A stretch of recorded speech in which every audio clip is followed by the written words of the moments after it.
ሳሚ ብሌን እንዴት ነሽ?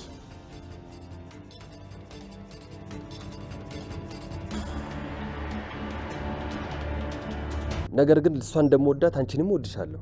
ታስፈልጊኛለሽ። እናቴ በልቤ ውስጥ የራሷ ቦታ እንዳላት ሁሉ አንቺም የራስሽ ቦታ አለሽ። ሁለቱም መቀላቀል የለበትም። ከተቀላቀለስ ያን የግድ አንዱን መምረጥ አለብን። እኔ ደግሞ ለሰከንድ እንኳን ሳላስብ እናቴን ነው የምመርጠው። ብሌን ለምንድን ነው የማይገባሽ? እስከ መቼ ነው ተደብቀን የምንቆየው? አንድ ቀን ስታውቅ በጣም ነው የምታዝንብን። እሷን እንዳይከፋት ብለን ፍቅራችንን ደብቀን እኮ ስንኖር እውነቱን መውጣቱ አይቀርም። ያኔ ደግሞ ከልቧ ነው የምትሰበረው። እሷን ተደብቀን እስከ መቼ ነው የምንኖረው? ስለዚህ ልቧ እንዳይሰበር ማድረግ አለብን። ማለት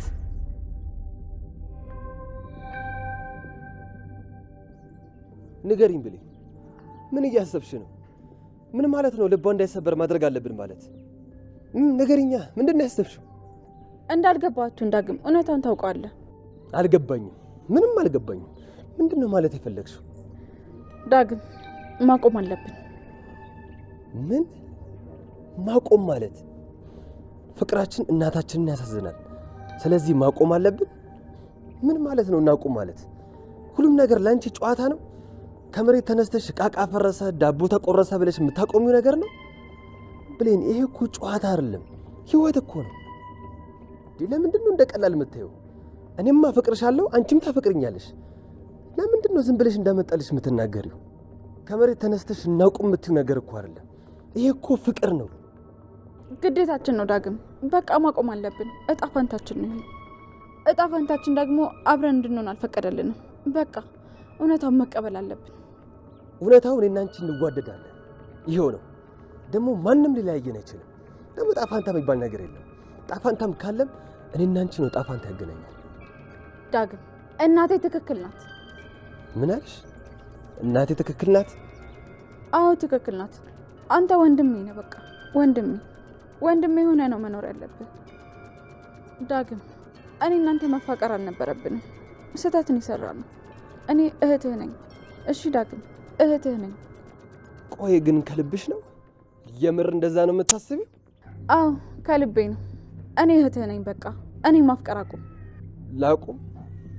እንደዛ ማድረግ እችላለሁ? ከልቤ አንቺን ማስወጣት የምችል ይመስልሻል? እንዴት ብዬ? አንቺ ማለት እኮ ከህይወቴ በላይ ዋጋ የምሰጥሽ ሴት እኮ ነሽ። እሱን የምረሳ ይመስልሻል?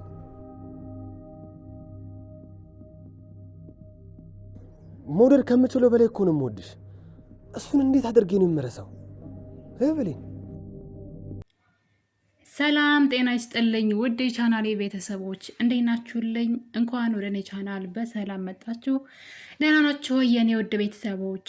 አደራ ድራማ እንግዲህ አሁን ላይ ሰላም አምራለች። ወንድሟንም ሆነ ቃልን ቤቴ ውስጥ ላያቸው አልፈልግም ብላ ከቤቷ አባረረቻቸው። እንግዲህ ነገርም የሆነው ዶክተሩ መጥቶ ውጤቱን ከወሰደ ጊዜ በኋላ ነው። እንግዲህ እንደሚታወቀው ቃልና ሰላም የዲኤንኤን ውጤት እየጠበቁ ይገኛሉ። ነገር ግን በዛ መሀል እንግዲህ ቃል በሰራችው ስህተት ሰላም ከቤት አስወጣታለች። በዛ ላይ ብሌን እናቷን በመፈለግ ላይ ትገኛለች። ነገር ግን ስለ እናቷ እንግዲህ ከሳሚ ውጭ ሊነግራት የሚችል አንድም ሰው የለም። በአይኑ ደግሞ ይህን ነገር እንግዲህ አሁን ላይ ላሉበት ነገር ሰላም ከቤት እንድታስወጣቸውና የቃልን ልጅነት በደንብ እንድትጠራጠር እሱ በነገራት መረጃ እንደሆነ ስላወቀ ልጁ እንዲገደል ሲሞክር ነበረ። እንግዲህ ከዚህ ቀደምም እንደዚሁ ሳሚን ለመግደል ሞክሮ ነበር አቶ በኃይሉ። ነገር ግን ከዛ አምልጧል። በድጋሚም እንግዲህ ለዚህ ነገር ሁሉ ተጠያቂው እሱ ነው በማለት ልጁን ለማስገደል ሞክሯል። አቶ በኃይሉ አሁን ላይ ሳሚ እንደሞተ ነው የሚያውቀው። ነገር ግን አቶ በኃይሉ የላካቸው ሰዎች ሳሚን ደብድበው ትተው ስለሄዱ አሁን ላይ በድጋሚ ተርፏል። እንግዲህ የሳሚ መትረፍ ለብሌን በጣም ትልቅ እድል ነው ብዬ አስባለሁ። ይህን ነገር እንግዲህ ፊት ለፊት ሊነግራት ይገባል ብዬ አስባለሁ። በባለፈው ክፍል ላይ ካያችሁ እንግዲህ ሳሚ ድንገት መንገድ ላይ ወደ ሰላም ቤት እየሄደ እያለ ብሌንም መንገድ ላይ አግኝቷታል። በእርግጠኝነት ከዚህ በላይ ነገሩን የሚታገስ አይመስለኝም። ምክንያቱም ደግሞ አቶ በኃይሉ ከአንዴም ሁለቴ እንግዲህ የግድያ ሙከራ አድርጎበታል። ድጋሜ ካገኘው ግን በፍጹም በህይወት የሚተወው አይመስለኝም። እስኪሞት ድረስ የሚጠብቀው ነው የሚመስለኝ። ስለዚህ ሳሚ አሁን ላይ እውነቱን ለብሌን መንገር አለበት። ብሌንን ይወዳታል። በዛ ላይ ደግሞ ብሌን ዳግምን ትወደዋለች።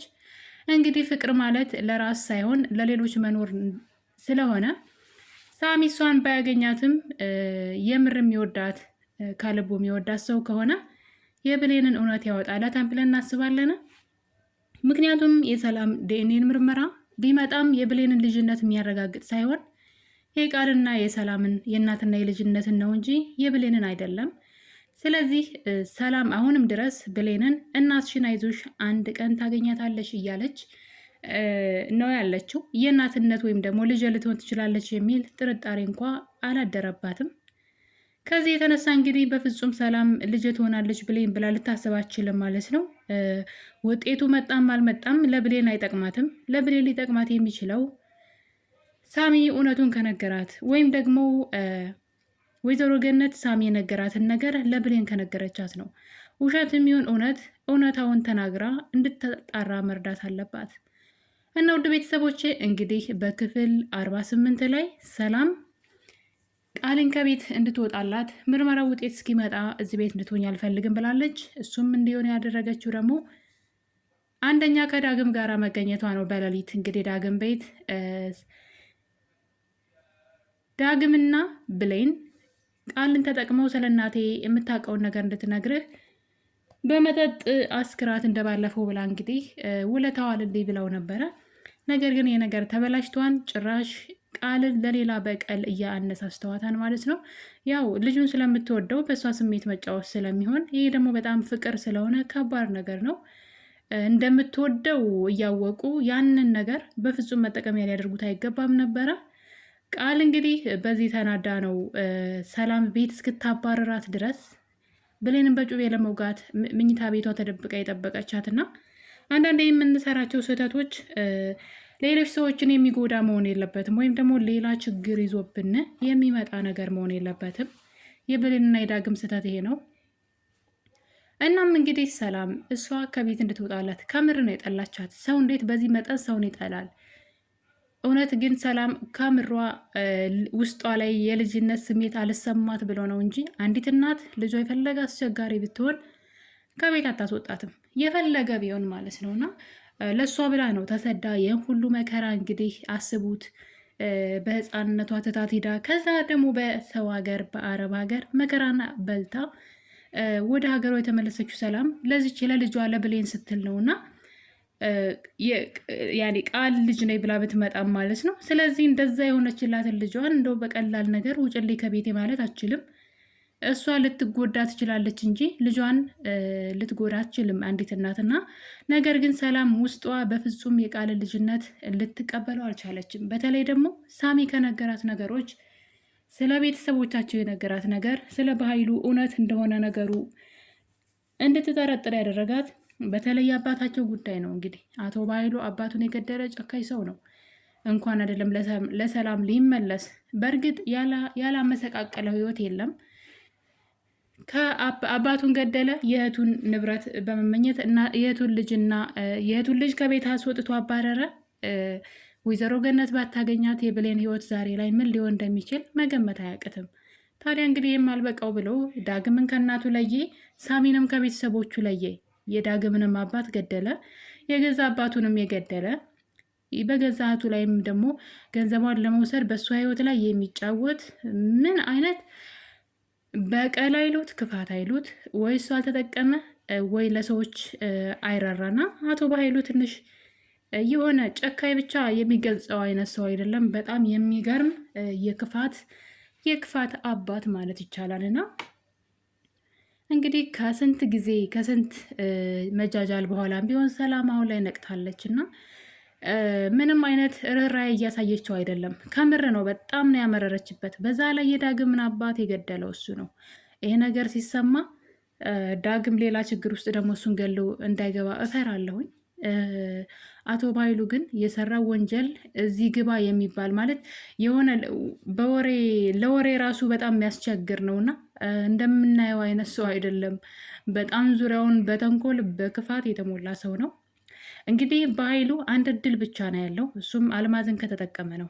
እንደምታውቁት እንግዲህ በባለፈው ክፍል ላይ ሰላም ቃልን ከቤት ካባረረቻት በኋላ አቶ በኃይሉ ቃልን እኔ እህቴን ካሳመንኳት እሺ ትላለች፣ ነይ ተመልሰሽ ግቢ፣ ስንት እቅድ አለኝ መሰለሽ፣ ያንን ሳሚን ደግሞ ገድየዋለሁ፣ ስለዚህ ከዚህ በኋላ ለሰላም ወሬ የሚነግራት ሰው ስለማይኖር ወደ ቤት መመለስ አለብሽ ብሎ እንግዲህ ቃልን ወደ ቤት ለመውሰድ እየሞከረ ይገኛል።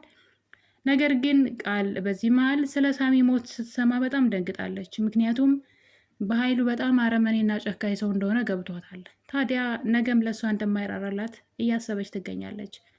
በኃይሉ ደጋግሞ ቃልን ሲያስፈራራት ከመንገዴ የሚቆመውን ማንኛውንም ሰው አስወግደዋለሁ እያለ እንግዲህ ሲፎክር በጣም ፈርታለች። የቃል ስህተት እንግዲህ ከሰላም ቤት ከመውጣት ይልቅ ሰላምን ይቅርታ ጠይቃ ስለ ሰላም እውነቱን ብትነግራትና ከሰላም ጎን ብትቆም ምናልባት አሁን ላይ ተመልሼ አልሄድበትም እያለች እየተንገሸገሸች ወይም ደግሞ እንደ እባብ እየፈራችው ያለውን ያንን የጎዳና ህይወትን ተመልሳ አትሄደውም ነበረ። ነገር ግን እሷ ያጠፋችው እንደውም በተቃራኒው የሰላም የሆነን ነገር ሰርቃ ለመውጣት ስትሞክር ነበርና ሰርቃ ይዛ የወጣችውንም ሰላም ፈቅዳላት ነበረ። ለጊዜው እንኳ የሆናት ነበር፣ አንድ ማረፊያ እንኳ የላትም። እና አሁን ላይ ቃል መግቢያ ያጣችው ከበኃይሉ በላይ እሷ ናት። በኃይሉ ቢያንስ በአንድ እግር እስር ቤት ይገባል፣ እሷ ግን የት ትገባለች? ስለዚህ መጀመሪያ ያጠፋችው እንግዲህ ነገሩ እንደማያዋጣት ስታውቅና ነገሩ የተጋለጠ ሲመጣ እውነቱን ለሰላም ነግራ ከሰላም ጎን ብትቆም ወንድሟ እንዳታልላት ብትነግራት እርግጠኛ ነኝ ሰላም አትጨክንባትም ነበረ። ነገር ግን ቃል እንግዲህ ከፊት ምንድን ነው በሬ ሆይ ሳሩን አይተህ ገደሉን አላየህም ወይ እንደተባለው እንግዲህ ቃል እንደዛ ነው የሆነችውና አርቃ ማሰብ ነበረባት። በኃይሉ በፍጹም ከዚህ በኋላ አያዋጣትም።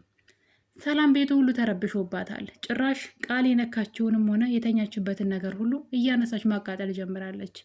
ቃልን ከልቧ ነው የጠላቻት። ምክንያቱም ቃል ስትወጣ ተፍታባት ነው የወጣችው በነገራችን ላይና በጣም ባለጌ ናት ሲበዛ እና እንግዲህ ተፍታባት ስለሄደች ሰላም በጣም ተረብሻለች። እናም እንግዲህ የተኛችበትን አንሶላ ሳይቀር እያነሳች ጋዝ እያረገፈከፈች ስታቃጥል ነበር እና እንግዲህ በዚህ መጠን የጠላቻት እንደው ልጇ እንኳ ውጤቱ ተቀይሮ ልጇ እንኳ ሆና ብትመጣ ሰላም የምትቀበላት አይመስለኝም። ምክንያቱም ከልቧ አውጥታታለች። በኃይሉ ታዲያ እንግዲህ ቃልን ይዞ ወደ ሰላም ቤት ተመልሶ ሄዶ ነበረ። ነገር ግን ሰላም አይደለም እሷን አንተን ራሱ የውጤቱ እስኪመጣ የምርመራ ውጤቱ እዚህ ቤት ላይ አልፈልግም ብላ እንግዲህ በኃይሉን ከቤት አባረዋለች። እሱ ግን ፎክሮባታል። እንዳይጎዳት በጣም ፈራለሁ። በኃይሉ በጣም እየፎከረ ተናዶ ነው ሄደው። እንዴት ብትንቂ ነው እኔን ወንድምሽን ውጣ ምትይኝ እያለ እንግዲህ የሌባ አይነ ደረቅ መልሶ ልብ ያድርቅ እንደተባለው በኃይሉ የሰራውን ስህተት ደግሞ አሁን ላይ በግድ ማለት ነው ጥሩ ሰው ለመምሰል እየሞከረ ይገኛል። አሁን ላይ ትንሽ ጫፍ ነው የደረሰው። እውነቱ ሁሉ ሊጋለጥበት ምናልባት ሰላም ያላወቀችው የአባቷ ገዳይ እሱ እንደሆነ ብቻ ነው የማታውቀው። ሌሎቹን ነገሮች ግን ስለ ወንድሟ እያንዳንዱ ነገር እያወቀች መታለች። ሳሚ እንኳ የምር ሞቶ ቢሆን ኑሮ እሱ ተጠያቂ እንደሚሆን እህትየዋ ታውቃለች። ምክንያቱም የእሱን ሚስጥር እሱ እንዳወጣበት ከእሱ ጋር ጸብ እንደሆኑ ስለምታውቅ። ሌላው እንግዲህ የአልማዝ ጉዳይ ነው። እስካሁን ድረስ እንግዲህ አልማዝ እንደሞተች ነው ሁሉም ሰው የሚያውቀው። ነገር ግን አሁን ላይ እንግዲህ ሳሚ ይህን እውነት ይናገራል ብዬ ተስፋ አድርጋለሁ። አልማዝ በህይወት እንዳለች መናገር አለበት። ያለዛ በኃይሉ መልሶ የሰላምን እጅ የሚጠመዝዝበት መንገድ ያገኘ ይመስለኛል። ሰላም አሁን ላይ ለበኃይሉ አማራጭ አሳጥተዋለች። ዓይንህን ላፈር አንተ ሞንክ ቃል የምትባል ልጅ በአካባቢ ላያቸው አልፈልግም ብላ ከህይወቷ አስወጥታቸዋለች። ታዲያ በኃይሉ አሁን ላይ ሁሉን ነገር እንዳጣ ስለሚያውቅ በአልማዝ ሰላምን ሊያስፈራራት ይችላል። ምክንያቱም ደግሞ እንግዲህ አሳስርሻለሁ ይህን ካላደረግሽ ማለቱ የማይቀር ነው። ታዲያ እንግዲህ ነገር ሳሚ ለብሌን እውነቱን ከነገራት ግን ሰላም ነጻ ትወጣለች ብዬ አስባለሁ። እንግዲህ ሳሚ ከተደበደበበት ቦታ በሰላም ሳይሞት ማለት ነው ቢጎዳም እንግዲህ አምልጦ ድኖ ደህና ሆኖ ማለት ነው በህይወት ኑሮ ቀጥታ ወደ ሰላም ቤት እየሄደ ነበረ። ድንገት ብሌንን መንገድ ላይ አግኝቷታል። እንግዲህ እውነቱን ለብሌን ይነግራታል ብዬ አስባለሁ። ከመጀመሪያው ጀምሮ ከባይሉ ጋር የነበረ ሰው ነው። ሰላም አረብ ሀገር ሄዳ ያለ ወዲያው እንደመጣች ልጇን ብሌንን ልጅ የት ናት ብላ አቶ ባይሉን ስጠይቀው አደራ የሰጠው ልጅ ብሌን የታለች ስትለው አንቺ ለ10 ዓመት ያልፈለግሻትን ልጅ እኔ ያቅልሻለሁ ወይ አላውቅም ብሎ ሲክዳት ሰላም ስታለቅስ ያኔ እንግዲህ የፈለግከውን ሁሉ ገንዘብ ሰጣለሁ ልጅን ብቻ አምጣልኝ ብላ ነበረ። እንደውም የብሌንን የህፃንነቷን ፎቶ ሁሉ ቀዶ ነበር የጣለባት ፊቷ ላይ። እናም እንግዲህ ሰላም ያኔ ነበረ ወንድሟ መጥፎ ሰው እንደሆነ ማወቅ የነበረባት። አንዲት ልጇን ለእሱ ለዛች ልጅ ልክ እሷ እናት እንደሆነች እሱም አባት ማለት ነው አጎት ነውና አንዲት ፍሬ ልጇን ማለት ነው የት ናት ስትለው አላውቅልሽም ብሎ የልጇን ፎቶ ቀዶ ሲጥል ከአረብ ሀገር ስትመጣ እንዴት እንዳንቋሸሻት ብታዩ። ምክንያቱም ደግሞ የሆነችውን ነገር ነግራው ነበር። ገንዘብ አለኝ ሳትለው ቀድማ የገጠማትን ታሪክ ነግራው ስለነበረ እንደ ሌላ ነገር ነበር ያያት፣ እንደ በሽተኛ የሆነ አይደለ። ልክ ብዙዎቻችሁ ከአረብ ሀገር ታማችሁ ወይም አታችሁ ወይ ደግሞ ድንገት ተሳፍራችሁ ብትሄዱ የሰዎች አመለካከት ልክ እንደዛ ነውና በኃይሉ እህቱን እንደዛ ነበር ያደረጋት። ከዛ ግን በጣም ብዙ ንብረት እንዳላትና የፈለገውን ንብረት ገንዘብ እንደምትሰጠው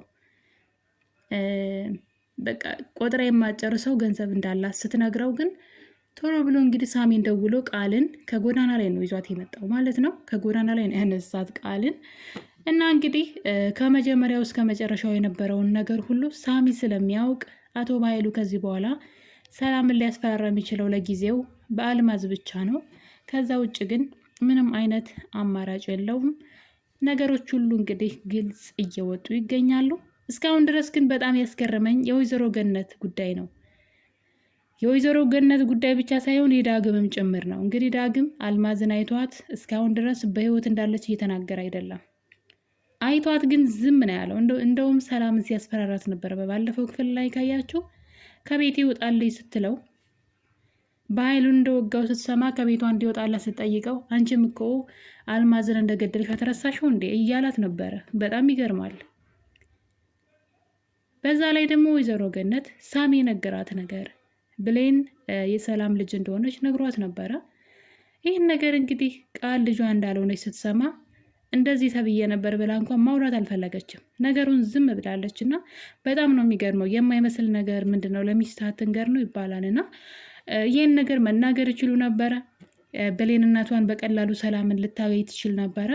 ነገር ግን ነገሩን ዝም ብለዋል። እንግዲህ አሁን ላይ ግን ብሌን የምራምራለች። እናቴ ናፍቃኛለች፣ እናቴ ብዬ ልጠራ ትፈልጋለሁ፣ እናቴ እያለች ትገኛለች። እናቷ ካጠገቧ ሁና የእናቷ ሰራተኛ ሆና የምትኖረው ብሌን አሁን ላይ እናቷን በመፈለግ ላይ ትገኛለች። እናቷ ደግሞ የሰው ልጅ ብላ ተቀብላ ኑራ አሁን ላይ የእናትና የልጅን ውጤት እየጠበቀች ትገኛለች። ውጤቱ በጣም ዘግይቷል። እንደውም በጣም ብዙ ጊዜ ነው የጨረሰው። እንግዲህ የውጤት ከመጣ በኋላ ሰላምም ልጇን ፍለጋ ትገባለች። በእርግጥ አሁንም ቢሆን ቃል ልጇ እንዳልሆነች አምናለች። ነገር ግን ያው ውጤቱ ደግሞ ምን ይላል የሚለውን እየጠበቀች ነው። ያኔ እንግዲህ በኃይሉም ቃልም ከእሷ ህይወት ይወጣሉ። ብሌንና እሷ ብቻ ናቸው ቢቀሩት። ያኔ እናትና ልጅ እንግዲህ እሷም እናቷን እሷም ልጇን መፈለጋቸው አይቀርም። ውድ ቤተሰቦቼ እንግዲህ በእውነተኛ ታሪክ ተመስርቶ እየተሰራ ያለው አደራ ድራማ አሁን ላይ እውነቱ ላይ እየተደረሰበት ያለ ይመስለኛል። እናንተስ ምን ትላላችሁ? ሀሳብ አስተያየታችሁን ኮሜንት ላይ አስቀምጡልኝ። የዛሬው ቪዲዮ ይህን ይመስል ነበር። በቀጣይ እስከምንገናኝ ቸር ቆዩልኝ።